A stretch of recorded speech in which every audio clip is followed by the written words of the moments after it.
ओम शांति।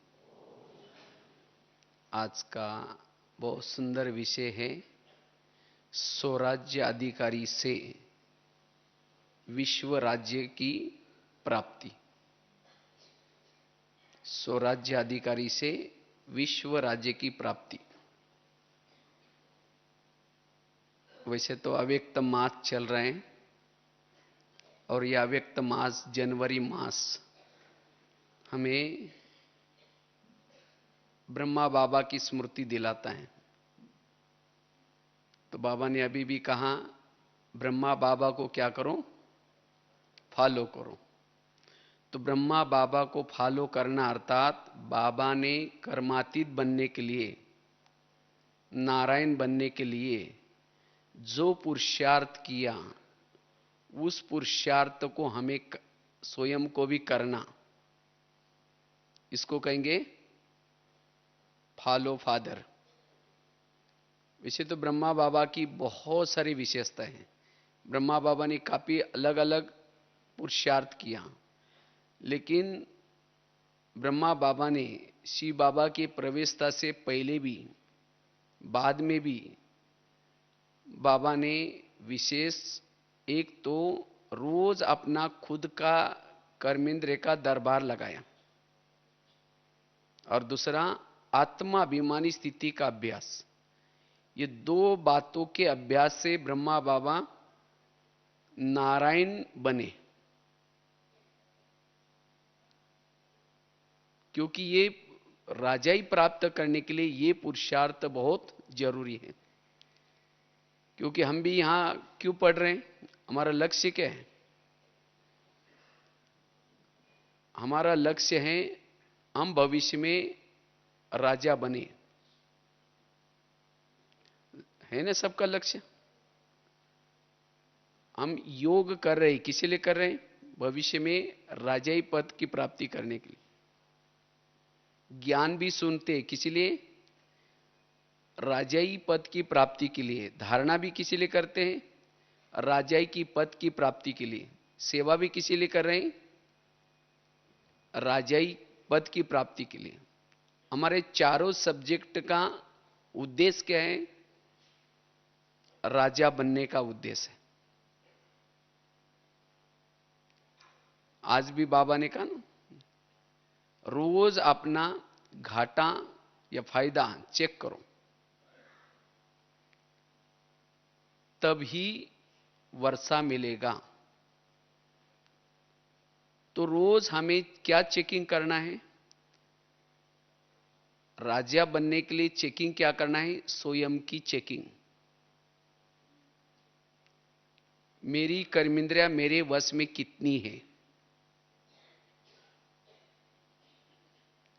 तो कौन कौन राजा बनना चाहते हैं? हाथ खड़ा करो। अच्छा, सभी को राजा बनना है, तो बहुत अच्छी बात है। हाँ, सबकी इच्छा तो है, लेकिन राजा कौन बन सकता है? बाबा ने कोई ये फार्मूला नहीं बताया कि जो इतने सालों से ज्ञान में है वो राजा बनेंगे, जो मधुवन में रहते वो राजा बनेंगे, जिन्होंने साकार माँ बाबा को देखा है वो राजा बनेंगे, जो जोन इंचार्ज है वो राजा बनेंगे, सेंटर पर समर्पित है वो राजा बनेंगे। ये बाबा ने कोई फार्मूला नहीं बताया। फार्मूला क्या है? जिन्होंने संगम युग में अपने पर राज्य किया है, अर्थात स्वराज्य अधिकारी बने, वो क्या बनेंगे? भविष्य के राजा बनेंगे। तो सचमुच आज हमारा अपने पर कितना ध्यान है? इसीलिए कहते हैं ना, पहले तुम अपने घर को सुधारो, बाद में दूसरों को सुनाओ। घर मतलब कौन सा घर है? शरीर हमारा क्या है? ये घर है। इस शरीर की हर कर्मेंद्रिय हमारे खुद के वश में हो, वो राजा बन सकता है। और ब्रह्मा बाबा ने इसके तरफ बहुत ध्यान दिया, लेकिन आज हमारा इसके तरफ ध्यान थोड़ा सा कम है। तो राजा बनने के लिए हमें क्या करना है? स्वराज्य अधिकारी बनना है। तो सभी ने हाथ तो खड़ा किया था। तो क्या आप अपना मन अपने वश में किए हैं? मन को कहते हैं कि मन तुम थोड़ा सा 15-20 मिनट के लिए परमधाम में जाना शिव बाबा के पास, और मन कहीं मार्केट में लेके जाता है। हाँ, मन को ऑर्डर करते हैं परमधाम में जाओ, और मन कहीं मार्केट में जाता है। तो आपका मन ही आपका कहना नहीं मानता, तो आप राजा कैसे बनेंगे? इसीलिए राजा बनने के लिए रोज जैसे बाबा ने एक एक कर्मेंद्र से बातें की, तो हमें भी फॉलो फादर करना, अर्थात ये लक्ष्य रखना है। अन्यथा रिजल्ट आएगा, राजा कैसे बनेंगे? तो राजा बनने के लिए स्वराज्य अधिकारी स्थिति बड़ी जरूरी है। हर युगों में राजा बनने की अलग अलग विधि होती है। सतयुग और त्रेता की क्या विधि है?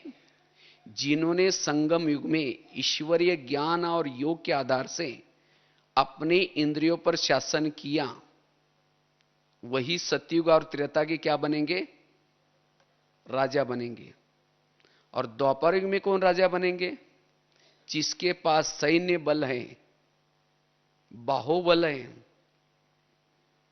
वो सैन्य बल के आधार से, बाहुबल के आधार से दूसरे राजा को पराजित करके उसकी चेयर छीनेंगे और राजा बनेंगे। ये कहां की रीति है? द्वापर की। और कलयुग की रीति क्या है? देख रहे ना, जितना दूसरे की बुराई करते हैं, हाँ, माइक के ऊपर, ये पार्टी ऐसी है ऐसी है, और बुराई करने से लोगों को क्या होता है? भावना बिगड़ जाती है। और इसीलिए बराबर क्या करते हैं? जो दूसरे की बुराई करते हैं वो जीत जाता है। तो वो कहां का राजा है? भले वो योग्य हो या न हो, यह है कलयुग का शासन। तो इसी तरह हमें अगर सतयुग का राजा बनना है तो क्या करना है? अपने कर्मेंद्रियों पर शासन करना है।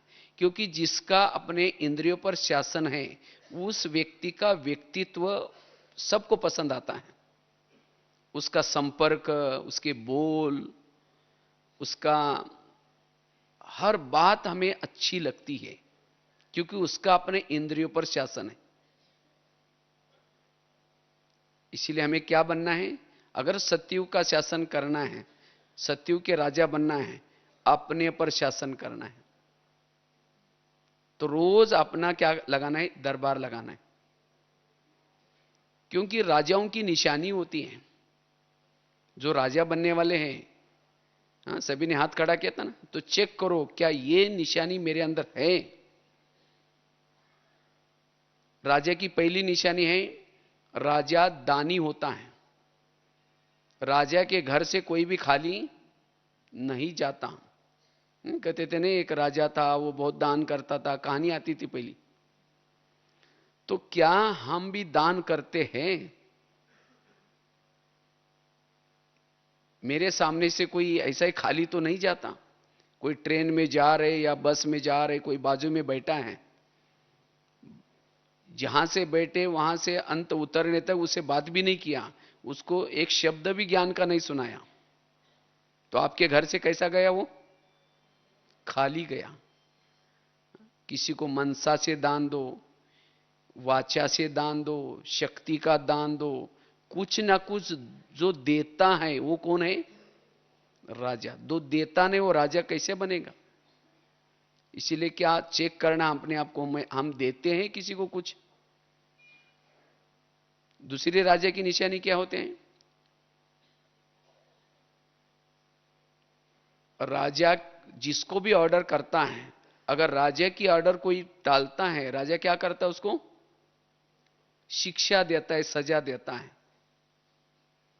तो इसी तरह हम भी अपनी इंद्रियों को ऑर्डर करते हैं। कान, आज तुम व्यर्थ नहीं सुनना। आंखें, तुम्हें व्यर्थ नहीं देखना है। हे मन, तुम्हें व्यर्थ नहीं सोचना। तो क्या हमारी इंद्रिय हमारा कहना मानती है? अगर नहीं मानती तो क्या हम उसको सजा देते हैं? क्या इंद्रियां हमको चला रहे हैं? जिसको इंद्रियां चलाती है वो राजा कैसे बनेगा? वो अधीन है। अधीन वाला कभी भी अधिकारी नहीं बन सकता। जो अधीन है वो कभी भी अधिकारी नहीं बन सकता। इसीलिए अगर राजा बनना है, हमें इंद्रियों को चलाना है, न कि इंद्रिय हमको चलाए। इसलिए राजा की निशानी है अपने इंद्रियों पर शासन।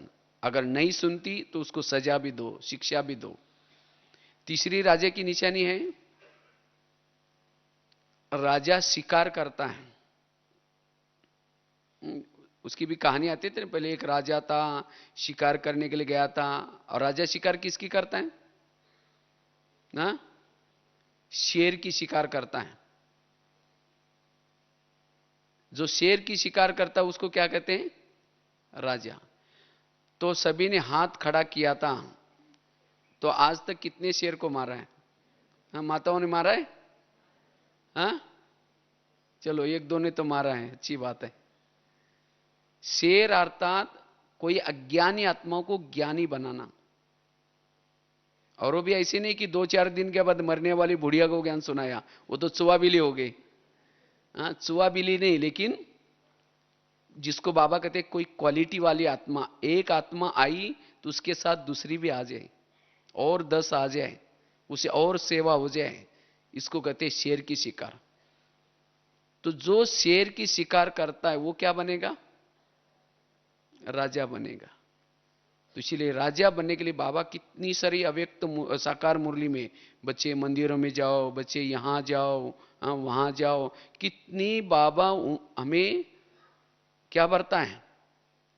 उमंग भरता है। लेकिन हम सुनने तक है या कोई इसको प्रैक्टिकल भी करते हैं? तो जो शिकार करता वो क्या बनेगा? क्योंकि प्रजा ही नहीं बनेगी तो राजा कैसे बनेंगे? तो इसीलिए राजा वो है जो प्रजा भी बनाता है।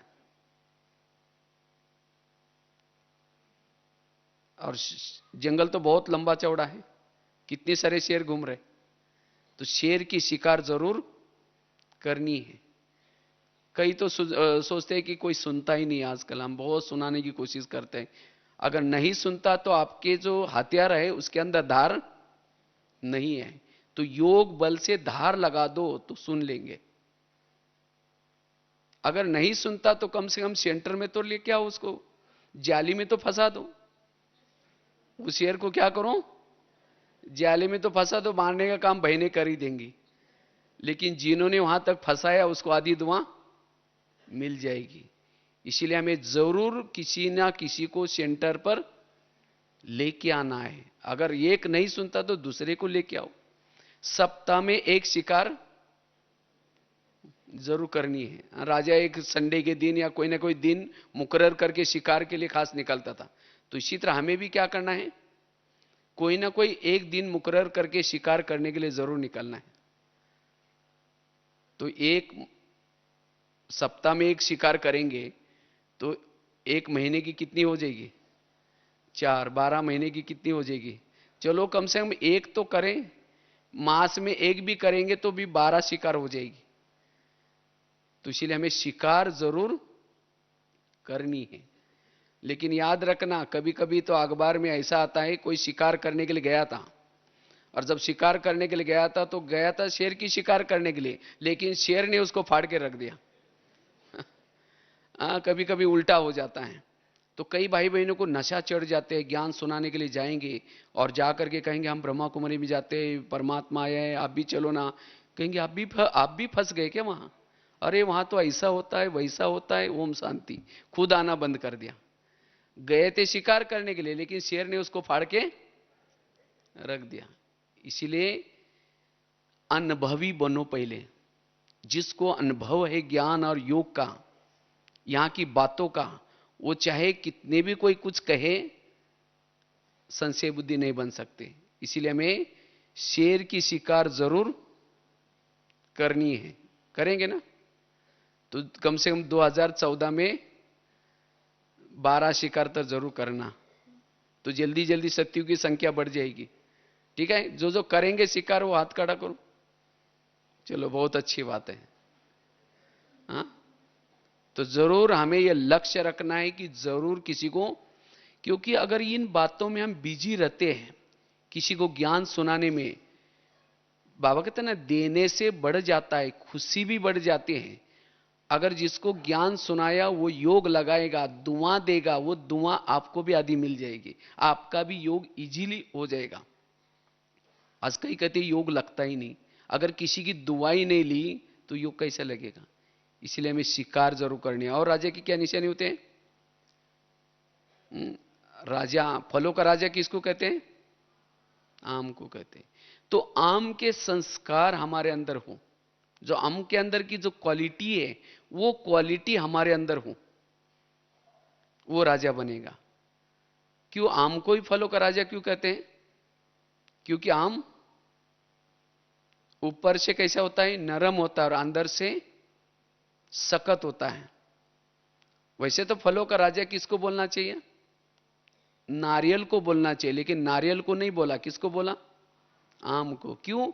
आम ऊपर से नरम होता है और अंदर से सख्त, और नारियल कैसा होता है? ऊपर से कड़क होता है और अंदर से नरम होता है।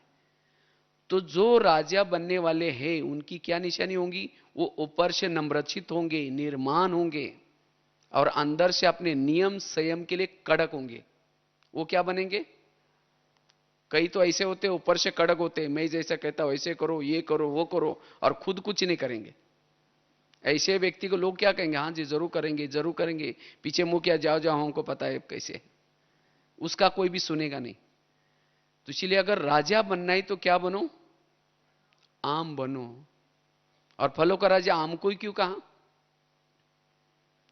अगर कोई व्यक्ति धूप से थक के आता है, परेशान होके आता है, तो किस पेड़ के नीचे जाकर सोता है? आम के नीचे जाकर सोता है। अगर आम के नीचे जाकर सोएगा उसकी थकान मिट जाएगी, हाँ, उसको एकदम रिफ्रेश हो जाएगा।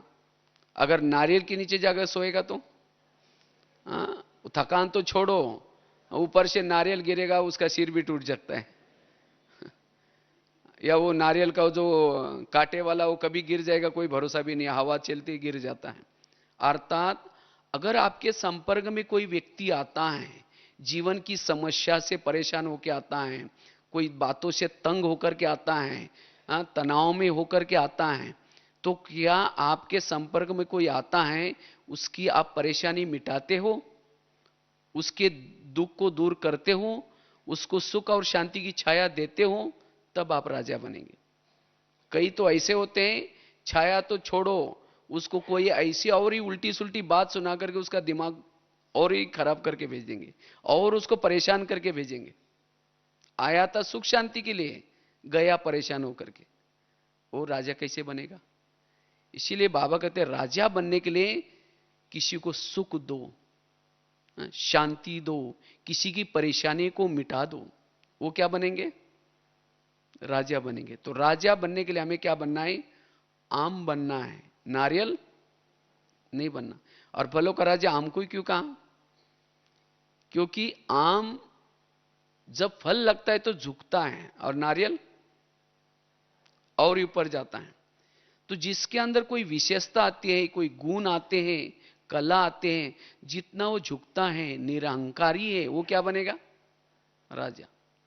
अगर आपके पास कोई आने के लिए डरता है, इसका मतलब आप राजा कभी नहीं बन सकते। इसीलिए राजा बनने के लिए आम के संस्कार, हमें आम की क्वालिटी को धारण करना है।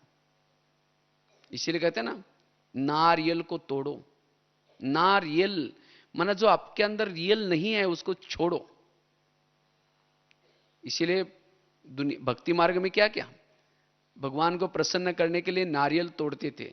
केवल ला करके रखते नहीं, लेकिन नारियल को तोड़ते हैं, उसका पानी डालते हैं, और तब कहते भगवान प्रसन्न हो गया। तो इसी तरह हमें भी क्या करना है? नारियल, आत्मा का आकार कैसे है? नारियल की तरह है। नारियल के अंदर पानी होता है, खोबरा होता है, अगर उसको पियो तो हेल्थ अच्छी बनती है, वो हेल्थ के लिए बहुत अच्छा रहता है पानी और खोबरा। लेकिन वो पानी प्राप्त करने के लिए, खोबरा खाने के लिए कवच को क्या करना पड़ेगा? तोड़ना पड़ेगा। इसी तरह आत्मा का आकार भी नारियल की तरह है। उस आत्मा के अंदर शांत स्वरूप, आनंद स्वरूप, शक्ति स्वरूप, प्रेम स्वरूप ओरिजिनल गुण है। अगर उस ओरिजिनल गुण को प्राप्त करना है तो ऊपर के विकारूपी कवच को क्या करना पड़ेगा? तोड़ना पड़ेगा। इसीलिए हम सभी ने भी नारियल लाकर के शिव जी के सामने अर्पण किया है, लेकिन अब तोड़ा, कोई 10 साल से तोड़ रहे, कोई 20 साल से तोड़ रहे। जब तक नारियल नहीं टूटेगा तब तक बाबा प्रसन्न नहीं होगा। इसीलिए हमें ये नारियल को तोड़ना है, ओरिजिनल संस्कार को बाहर लाना है। तो राजा बनने के लिए हमें क्या करना है? ये 4 विशेषता धारण करनी है। पहली बताई, अगर राजा बनना है तो क्या करना है? दान करना है। कईयों को लगता है ब्रह्मा कुमारी में आ गए तो राजा तो बन ही जाएंगे, ऐसी कोई बात नहीं है। याद रखना, यहां जो बोएंगे संगम युग में वही बाबा अनेक गुना होकर के देता है। अगर यहां नहीं करेंगे तो मिलेगा भी नहीं। अगर यहां बोया ही नहीं तो मिलेगा कहां से? एक बहुत सुंदर एक घटना आपको सुनाते। एक बहू थी, वो शादी से पूर्व बहुत दान पुण्य करती थी, लेकिन जब उसकी शादी होती है दान पुण्य नहीं करती। उसकी शादी हुई थी एक सेठ जी के घर में। वो थे सेठ जी लेकिन थे कंजूस, कभी भी दान पुण्य नहीं करते। तो एक बार सब, उसका पति, सास, ससुर सब महल के बाहर, उनका गांव में महल था बहुत बड़ा, सेठ जी थे, वो बाहर बैठे थे। तो इतने में एक सन्यासी आया और सन्यासी कहता है मुझे थोड़ा भिक्षा दो। तो बहू क्या कहते हैं, मैं बासी खाती और भूखी सोती हूं, तुमको कहां से दूं? तो सास को तो गुस्सा आया उसको, लेकिन कुछ नहीं बोला, वो सन्यासी था। दोबारा वो सन्यासी कहता है मुझे थोड़ी भिक्षा दो। दोबारा वो कहते हैं कि आपने सुना नहीं, मैं बासी खाती और भूखी सोती है, तुमको कहां से दूं? सन्यासी चला गया। तो सास ने उठ करके उसको 2 थप्पड़ लगा दी। कहते तुमने तो हमारा नाम खराब किया, कब आपको बासी खिलाया और कब भूखा सुलाया? तो फिर उसकी बहू कहते हाँ, रोज मैं बासी खाती और भूखी सोती हूं। कहते आज मेरी शादी ये सेठ जी के घर में हुई है, ये तो मैंने पिछले पिछले कोई जन्मों में अच्छा कर्म किया होगा जिसका फल आज मैं खा रही हूं। तो कौन सा खा रही हूं? पिछले जन्मों का खा रही हूं, मतलब बासी खा रही हूं। और भूखी सो रहे अर्थात अगले जन्म के लिए आप मुझे कुछ भी करने नहीं देते दान पुण्य। इसीलिए मैंने कहा कि मैं बासी खा करके भूखी सोती हूं। फिर उसके सास के समझ में आया हाँ बात तो सही है। तो कहते हैं ठीक है, जो घोड़े के लिए जो चने पीसे उसको दिया करो। उसको लगता है थोड़ा अक्ल तो आ गई उसको दान पुण्य करने की, तो रोज वो चने दान करते हैं। तो एक दिन इस बहू को लगता है अगर मैं चने दूंगी तो अगले जन्म में मुझे बोरी की बोरी चने मिलेंगे। फिर उसकी सास कहते अच्छा जो चाहिए दे दो। तो इसी तरह कहीं हम बासी खा करके भूखा तो नहीं सो रहे। आज बाबा की इतनी हमें पालना मिल रही, इतना तरावटी माल मिल रहा है, कितनी अच्छी अच्छी पालना मिलती है। तो ये कौन से जन्मों का फल है? 63 जन्मों में दर दर में भटके थे, व्रत किया था, उपवास किया था, और जिसके कारण आज ये पालना मिल रहे। तो कौन सा खा रहे? बासी खा रहे। लेकिन आज अगर मैंने कुछ पुण्य नहीं किया, किसी को ज्ञान दान नहीं किया, स्थूल धन नहीं किया सेंटर पर, तो अगले जन्म के लिए कैसे सो रहे? भूखा सो रहे। कभी कभी आप अपने जीवन की एक पिक्चर, चित्र बना दो, हम भविष्य कैसा चाहते। अगर तन से अच्छे चाहिए, तन से सेवा, संबंध अच्छे चाहिए तो सर्व संबंधों के साथ बाबा के साथ का अनुभव। तो अगर धन चाहिए, धन से सेवा।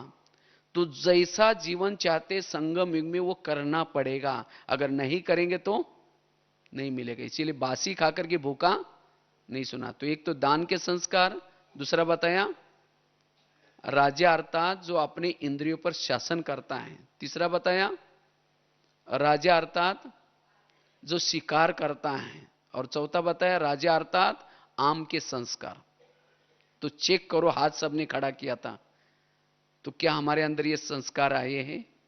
क्योंकि राजा कौन बनेगा, दासी कौन बनेगी, साहूकार कौन बनेगा, सिस्टम है। जो इस ज्ञान मार्ग में चलता है, रोज मुरली सुनता है, ना धन से सेवा करता है ना ज्ञान सुनाता है, लेकिन रोज आता है और इंद्रियों के भी अधीन है, देखने के अधीन है, सुनने के अधीन है, मुख के विरत बोलने के अधीन है, तो ऐसी आत्मा का भविष्य क्या होगा? दास दासी। जो इंद्रियों के दास है वो क्या बनते हैं? दास। जो किसी का श्रृंगार नहीं करते वो श्रृंगार करने वाले बनते। श्रृंगार कौन कराते? दासियां। जो यहां छोटी छोटी बातों से उदास रहते वो दास दासी बनते। और कोई ज्ञान में चलता है, धन से सेवा करता है, ज्ञान भी सुनाता है, लेकिन इंद्रियों के अधीन है, ऐसी आत्मा साहूकार बनेंगी। साहूकार क्यों बनी? क्योंकि धन से सेवा की, ज्ञान भी सुनाया, लेकिन इंद्रियों के अधीन। और कोई ज्ञान में चलता है, इतना गुप्त पुरुषार्थ कर रहा है जो इंद्रियों को अपने वश में किया है, लेकिन ना धन से सेवा करता ना ज्ञान सुनाता है। राजा तो बनेगा, लेकिन कैसा? कंगाल राजा। कंगाल शब्द नहीं होगा, लेकिन उसके पास धन की कमी। और कोई ज्ञान में चलता है, धन से सेवा करता है, ज्ञान भी सुनाता है, इंद्रियों को भी शासन किया है, ऐसी आत्मा क्या बनेगी? संपन्न राजा। तो चेक करो मेरी गाड़ी कौन से ट्रैक में चल रही। अभी भी हम ट्रैक को बदल सकते हैं। इसीलिए बाबा कहते बच्चे रोज अपनी चेकिंग करो। राजा बनने के लिए आए हैं, तो क्या हम राजा बन सकते हैं? तो रोज अपने कर्मेंद्र का क्या लगाना है? दरबार लगाना है।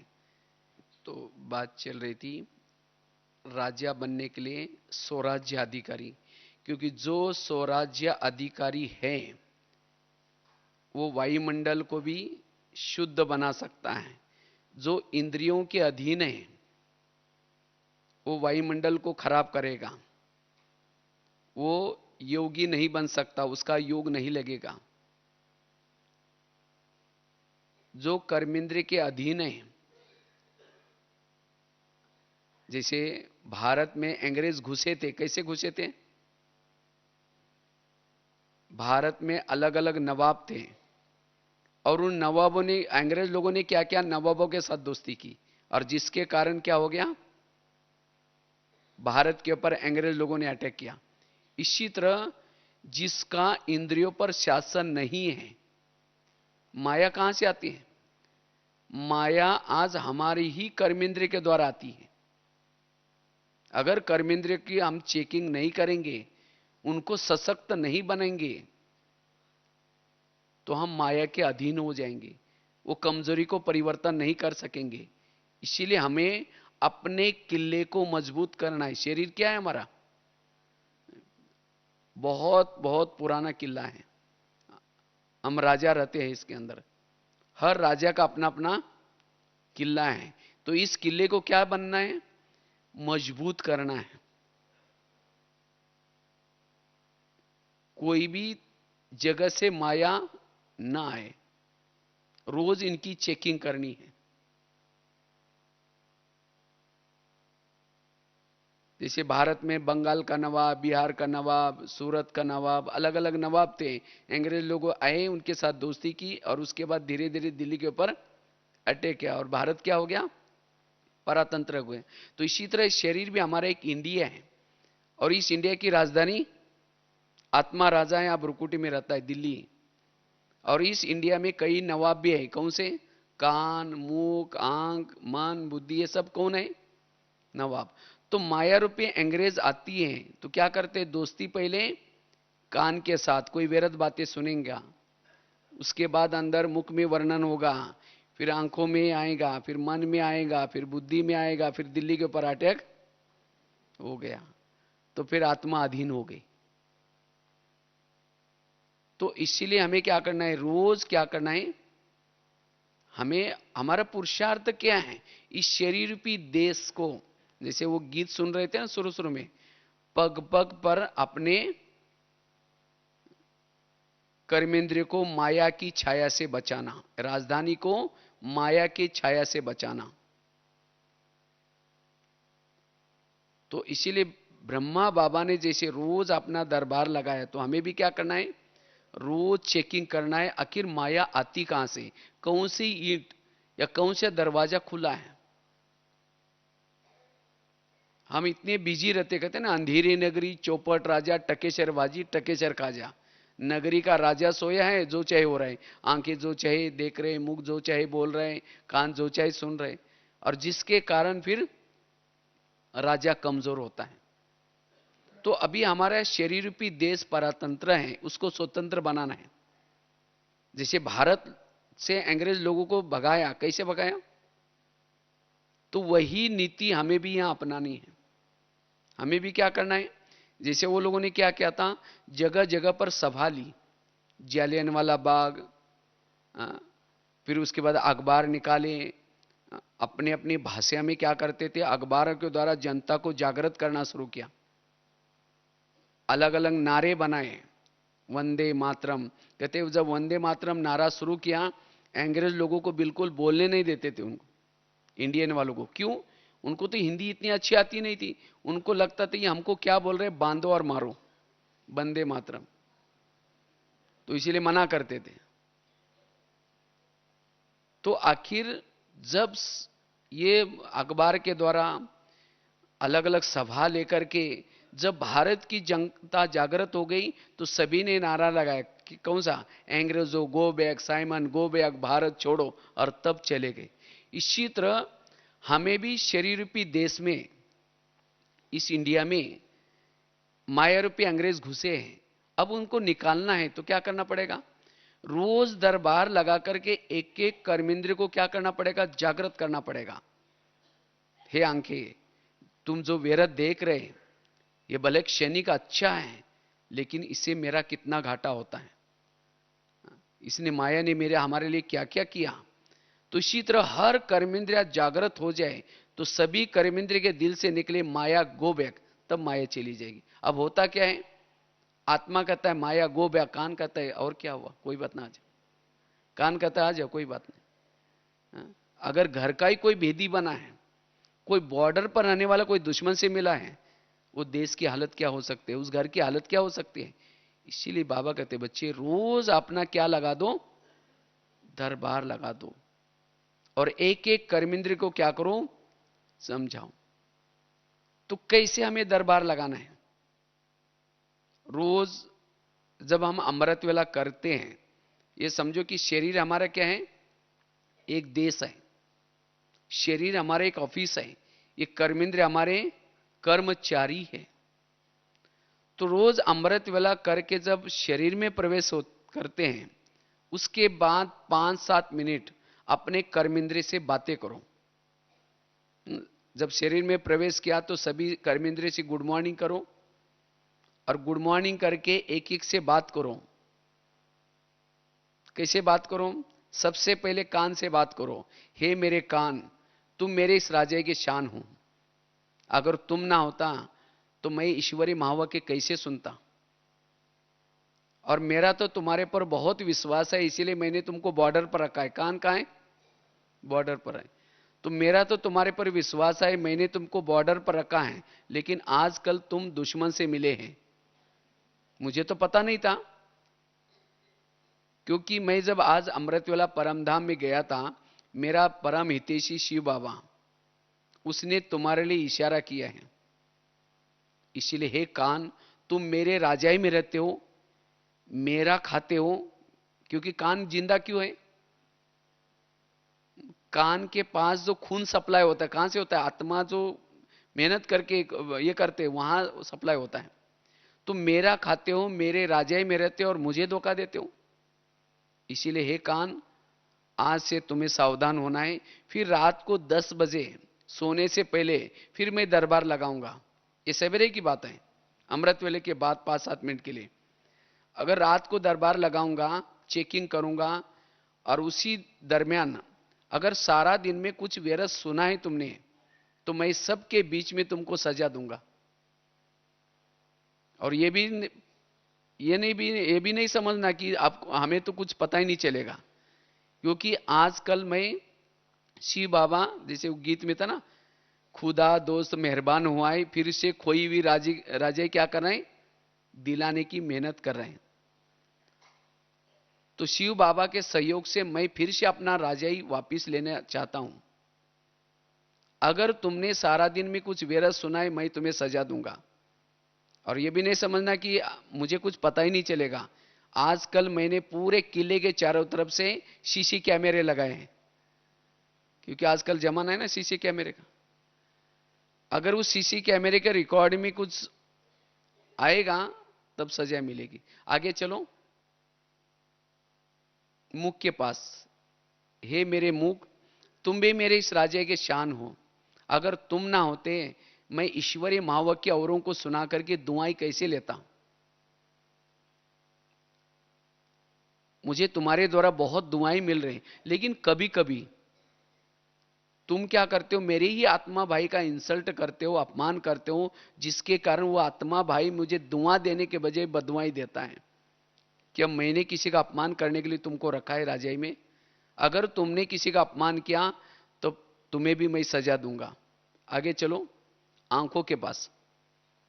हे मेरे आंखें, तुम भी मेरे इस राज्य के शान हो। अगर तुम ना होते, मैं परमात्मा को कैसे देखता?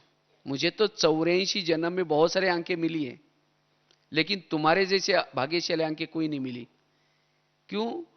तुम्हारे द्वारा मैंने वो सत्यम शिवम सुंदरम को घंटों तक देखा है, जिसको देखने के लिए सारी दुनिया की आंखें तरस रहे, एक सेकंड के लिए दर्शन के लिए तरस रहे, और तुम्हारे द्वारा उसको मैंने घंटों तक देखा है।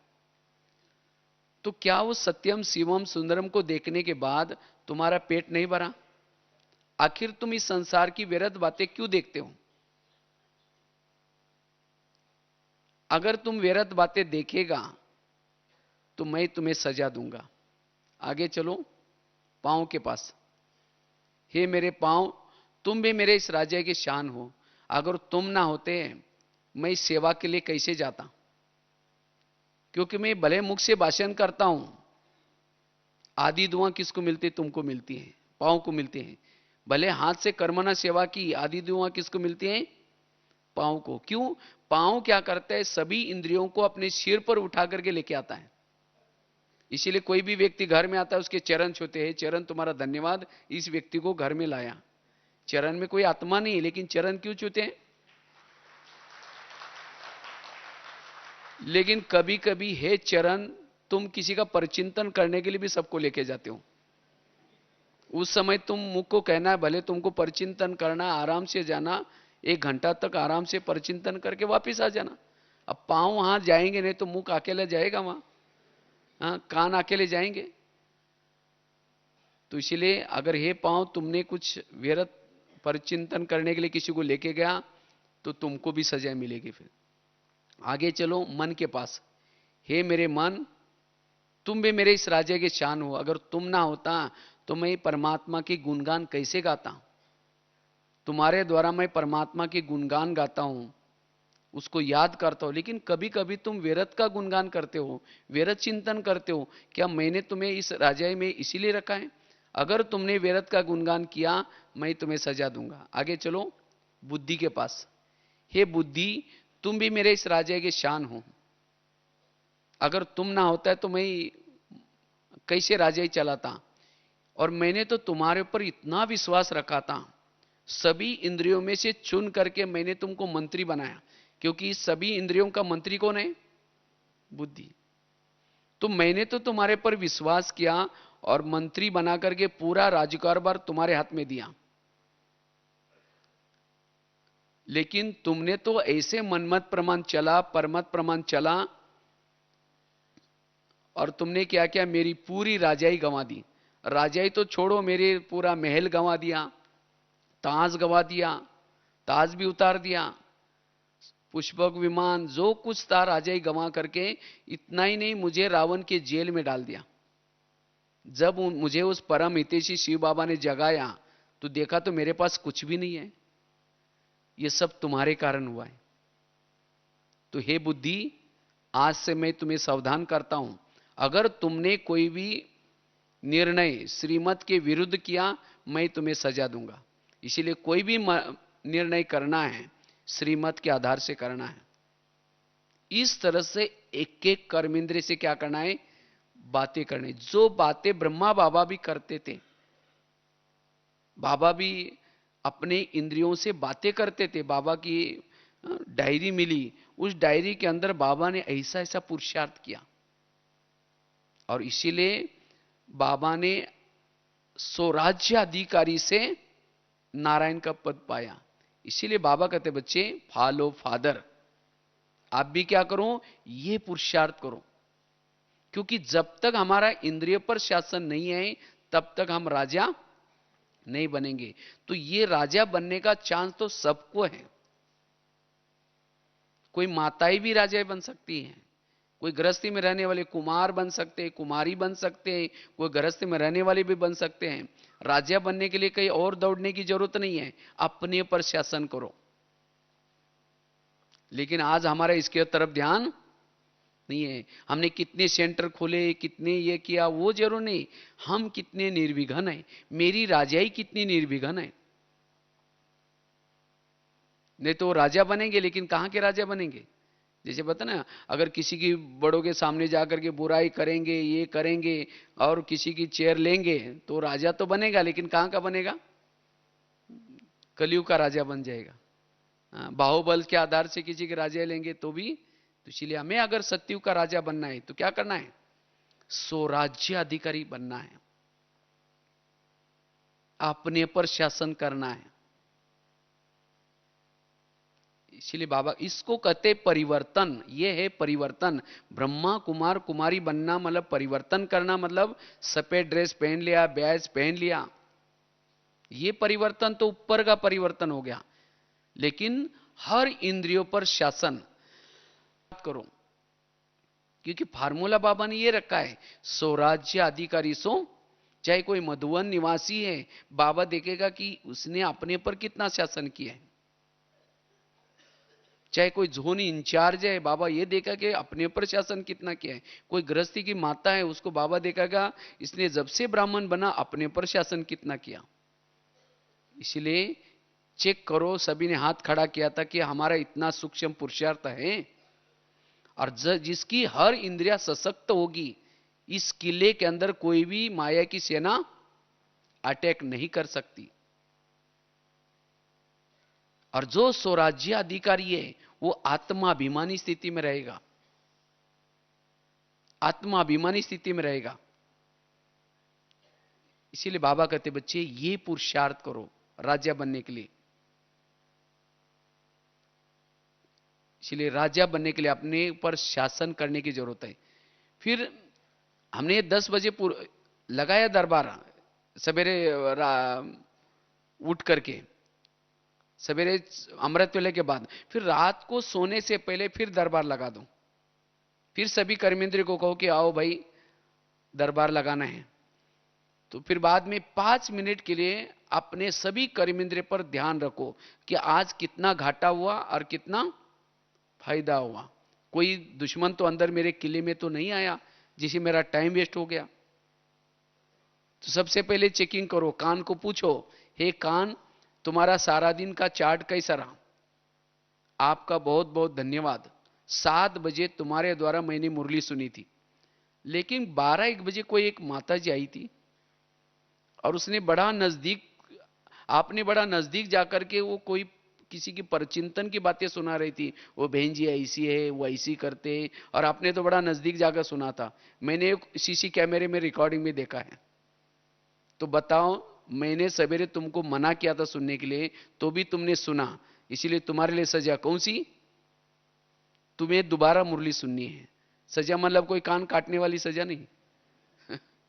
सजा कौन सी दो? दोबारा मुरली सुनो। क्योंकि कौन से कान पर चिंतन सुनते हैं? जिस कान में ज्ञान की कमी है। इसीलिए उसको ज्ञान से इतना भरपूर कर दो जो किसी के परचिंतन की बातें सुने ही नहीं कभी। इसीलिए उसको अलौकिक सजा दो। कौन सी? दोबारा मुरली सुनो। फिर आगे चलो मुख के पास, हे मुख तुम्हारा चार्ट कैसा रहा? समझो कान ने दरवाजा खोला, तो कम से कम तुमने तो अपना दरवाजा बंद रखना चाहिए था, क्योंकि मैं तो 7 दरवाजे के अंदर बैठा हूं। एक दरवाजा खोलो तो दूसरा, तीसरा, तुमने भी बोला हाँ वो सचमुच आजकल बहनें तो ऐसी करती रहती है, हाँ जिसका जो पैसे दे तो आगे उसको आगे करते रहते, हमारी कोई वैल्यू नहीं है। तुमने भी उसको सहयोग दिया बोल करके, इसीलिए तुम्हारे लिए सजा कौन सी? कल के दिन तुम्हारा कारोबार बंद रहेगा। मौन है मुख की सजा। दूसरे दिन चुप रहो, बस सारा दिन बोलने का बंद। तो ऑटोमेटिकली तीसरे दिन क्या करेगा? हर बात में समझ करके बोलेगा। तो ऐसी जिसको कहते राजा, एक एक कर्मेंद्र की चेकिंग, शिक्षा, सावधानी, अगर नहीं बात मानी तो क्या करो? उसको सजा दो।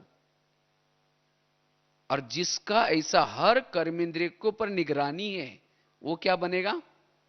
राजा। तो हाथ खड़ा किया था सभी ने, तो क्या इतनी निगरानी है हमारी?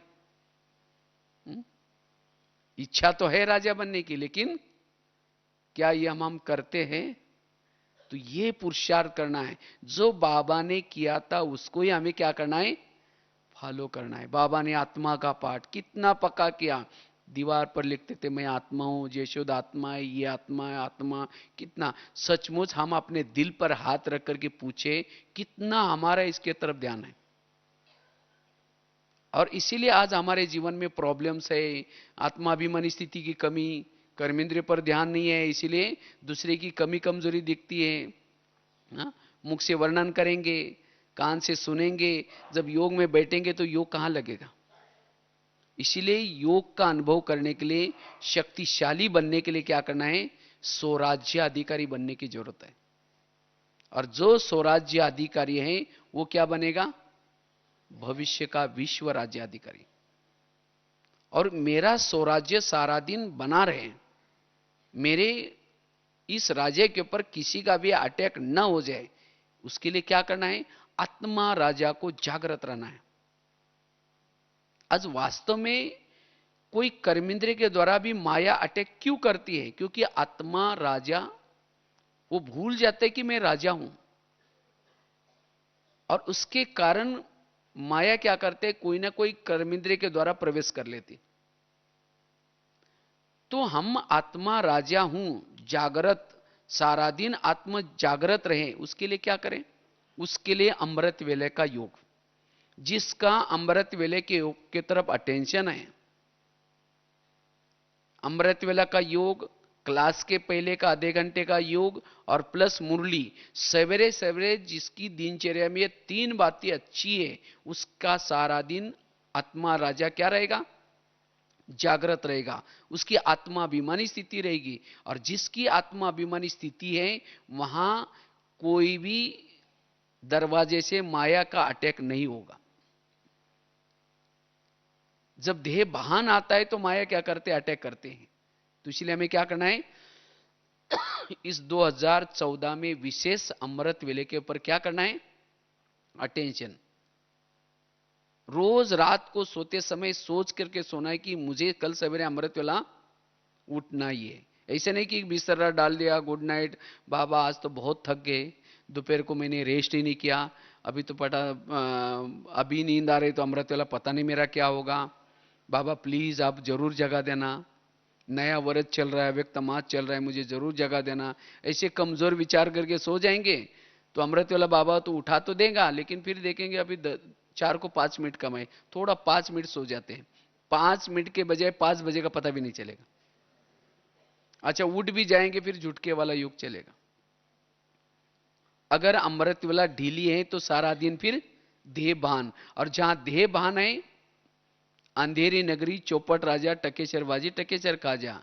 कान जो चाहे सुनेगा, मुख जो चाहे बोलेगा, तो राजाई कैसी प्राप्त होगी? एक दिन अगर मेरा इंद्रियों पर शासन नहीं है तो कितनी घाटा होता है।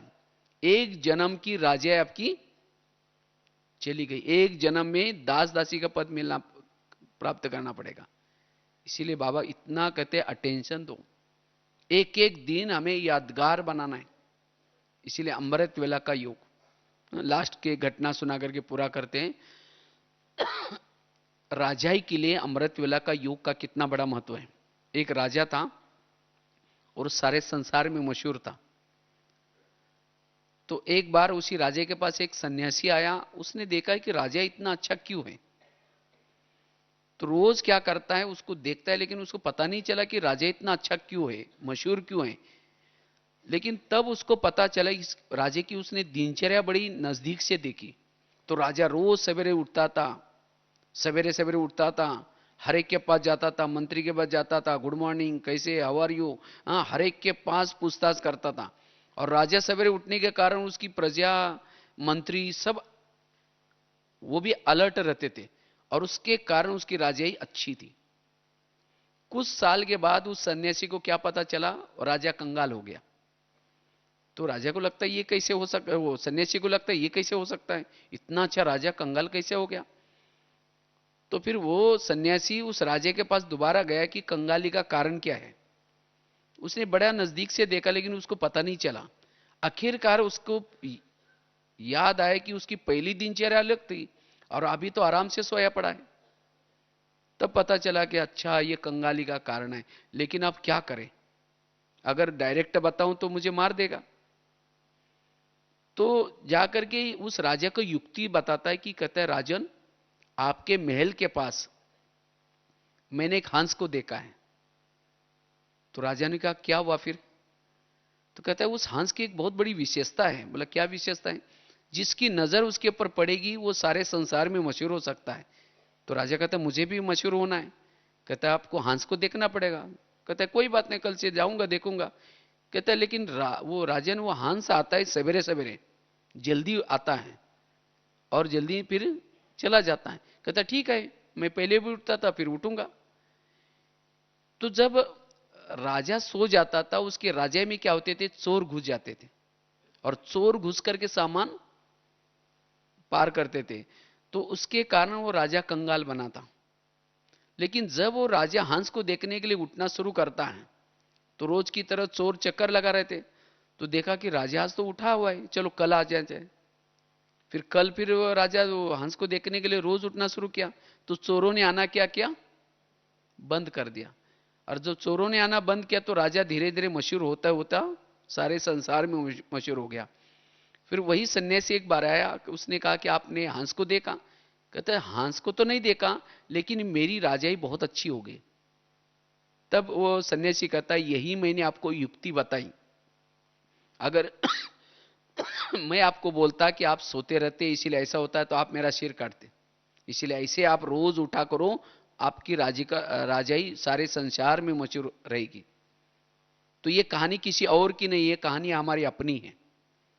हम भी राजा थे, कब, सतयुग त्रेता में। अब भी वहां की राजाई मशहूर है। क्यों, वहां आत्मा राजा कैसा था, जागृत था, और उसके कारण उसके राजा में सब कुछ ठीक था। लेकिन धीरे धीरे आत्मा राजा क्या हो गया, सो गया। वो भूल गया कि मैं कौन हूं। और आत्मा राजा सोने के कारण इस शरीर पे महल में 5 चोर घुस गए। कौन से, काम, क्रोध, लोभ, मोह। और इन्होंने क्या किया, पूरे राजा को लूट लिया। मंत्री इधर का माल उधर करने लगा, बुद्धि भी मंत्री।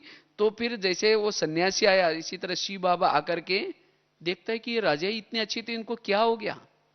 जब देखा कि ये तो सोया पड़ा है, खुद को भूला हुआ है, फिर बाबा एक युक्ति बताता है। कौन सा, आपके इस शरीर पे महल के आसपास एक फरिश्ता आता है। ब्रह्मा के तन में शिव बाबा आता है। कितना बजे आता है, सवेरे सवेरे 2 बजे से लेकर के 5 बजे तक चक्कर लगाता है। जो उस फरिश्ता को देखेगा, उससे बात करेगा, उसे ध्यान लगाएगा, वो सारे संसार में मशहूर हो जाएगा। तो जो सवेरे उठ करके बाबा से योग लगाता है, शक्तियां लेता है, उसकी आत्मा ज्योति क्या हो जाएगी, जागृत हो जाएगी। और जहां आत्मा ज्योति जागृत है, वहां कोई भी चोर नहीं आएगा। जिस दिन आप अमृत वाला अच्छा करते हैं, योग लगाते हैं, तो सारा दिन आत्मा अभिमानी स्थिति होती है, कोई भी विकार अटैक नहीं कर सकता। तो इसीलिए अगर राजाई लेनी है तो क्या करना है, अमृत वेले का योग बड़ा जरूरी है। जिसका अमृत वेला सोमान लेकर के जागृत नशे में रहता है, और उसके साथ साथ क्लास में भी आकर के आधा घंटा पहले योग करके, जो क्लास के पहले योग करता है उसको मुरली से नशा चढ़ेगी, आनंद आएगा, अतीन्द्रिय सुख मिलेगा। और जिसकी ये तीन बातें अच्छे हैं, वो सारा दिन आत्म ज्योति जागृत रहेगी और वो सारे संसार में मशहूर, वो राजा बन सकता है। उसकी हर, जैसे घर में कोई बड़ा होता है, छोटे लड़ते नहीं, इसी तरह शरीर रूपी घर में आत्मा बड़ा है, अगर वो जागृत है तो सभी इंद्रियां चुपचाप रहेगी। इसीलिए हमें राजाई प्राप्त करने के लिए आत्माभिमानी स्थिति में रहना जरूरी है, जो ब्रह्मा बाबा ने पुरुषार्थ किया था। तो इसीलिए खास हमें बाबा को फॉलो करने के लिए क्या करना है, रोज अपना दरबार भी लगाना है। इसीलिए बाबा कभी कभी मुरली में भी कहते हैं, बच्चे रोज अपना दरबार लगा दो। लेकिन हम तो सुन तो लेते हैं लेकिन करते नहीं। अगर नहीं करेंगे तो फिर राजा कैसे बनेंगे? तो राजा बनने के लिए हमें स्वराज्य अधिकारी बनना है। जो स्वराज्य अधिकारी वो क्या बनेगा? विश्व। इस सैंपल की दुनिया है, जैसे ये दुनिया है 70% पानी है, इसमें भी शरीर में भी 70% पानी है। इतने इसमें 750-800 करोड़ लोग हैं, इसमें भी 750-800 करोड़ जीवाणु हैं, इसमें भी 3 लोग हैं, इसमें भी साकार लोग, आत्म लोग। तो इसलिए जो इस शरीर रूपी देश में शासन करेगा वही इस स्थूल दुनिया में भी शासन कर सकता है। तो इसलिए राजा बनने के लिए स्वराज्य अधिकारी की स्थिति जरूरी है। ठीक है। ओम शांति।